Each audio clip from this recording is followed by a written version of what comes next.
நாங்கள் SEBI registered investment advisory கிடையாது. நீங்கள் இன்வெஸ்ட் பண்ணுறதுக்கு முன்னாடி உங்கள் இன்வெஸ்ட்மெண்ட் அட்வைசரை கன்சல்ட் பண்ணிக்கிட்டு பண்ணுங்கள். இந்த வீடியோவில் நம்ம என்ன பார்க்க போகிறோம்னா, மியூச்சுவல் ஃபண்டுக்கும் இடிஎஃப்க்கும் உள்ள அட்வான்டேஜ் அண்ட் டிஸ்அட்வான்டேஜை பார்க்க போகிறோம். ஸ்ட்ராட்டஜி: மியூச்சுவல் ஃபண்டு மார்க்கெட்டை விட அதிகப்படியான ரிட்டர்ன் கொடுக்குற மாதிரியான ஸ்ட்ராட்டஜி பர்ஃபார்ம் பண்ணியிருப்பாங்க. இடிஎஃப்ஸ் இண்டெக்ஸுக்கு ஈக்குவலாக ரிட்டர்ன் கொடுக்கும். காஸ்ட் வைஸ் பார்த்தோம் அப்படின்னா, மியூச்சுவல் ஃபண்டில் expense ratio, distributor cost plus எக்ஸிஸ் காஸ்ட்டுன்னு அதிகமாக வரும்.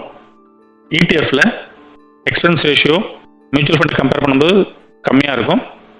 ப்ளஸ் நம்ம பை பண்ணும்போது செல் பண்ணும்போது ப்ரோக்கரேஜ் மட்டும் அடிஷ்னலாக வரும். மியூச்சுவல் ஃபண்டு எந்த ஃபண்ட் மேனேஜர் மேனேஜ் பண்ணுறாரோ அதன் அடிப்படையில் அதனுடைய ரிட்டர்ன் இருக்கும்.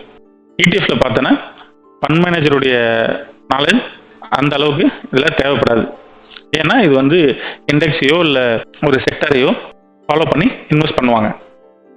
ஃப்ளெக்சிபிலிட்டி: இந்த ஃபண்டில் ஃபண்ட் மேனேஜர் அவருக்கு எந்த கம்பெனி ஹை க்ரோத்தாக இருக்குதுன்னு அனலைஸ் பண்ணுறாரோ அந்த கம்பெனியில் இவங்க இன்வெஸ்ட் பண்ணுவாங்க. அதர் கம்பெனியை எக்ஸிட் கூட பண்ணுவாங்க, இல்லை அதோடைய அளவு கூட இவங்க குறைச்சிக்குவாங்க. இதே இடிஎஃப்ல அந்த அளவுக்கு இவங்க ஆக்டிவாக பண்ண மாட்டாங்க. இண்டெக்ஸில் இல்லை செக்டார்லேயோ ஏதோ ஒரு கம்பெனி மாறினா மட்டும்தான் இவங்க ஆல்டர்னேட் பண்ணுவாங்க. டைப்ஸ்: மியூச்சுவல் ஃபண்டில் equity fund, debit fund, hybrid fund அப்படின்னு இருக்கு. இடிஎஃப்ல பார்த்தோம் அப்படின்னா index fund, sectoral fund, global fund, index ETF, sectoral ETF, global index ETF, global ETF, bullion ETF, gold silver அதை ஃபாலோ பண்ணி போகிற இடிஎஃப். அடுத்தது மியூச்சுவல் ஃபண்ட் பண்ணுறோம் அப்படின்னா ரிட்டர்ன்ஸ்.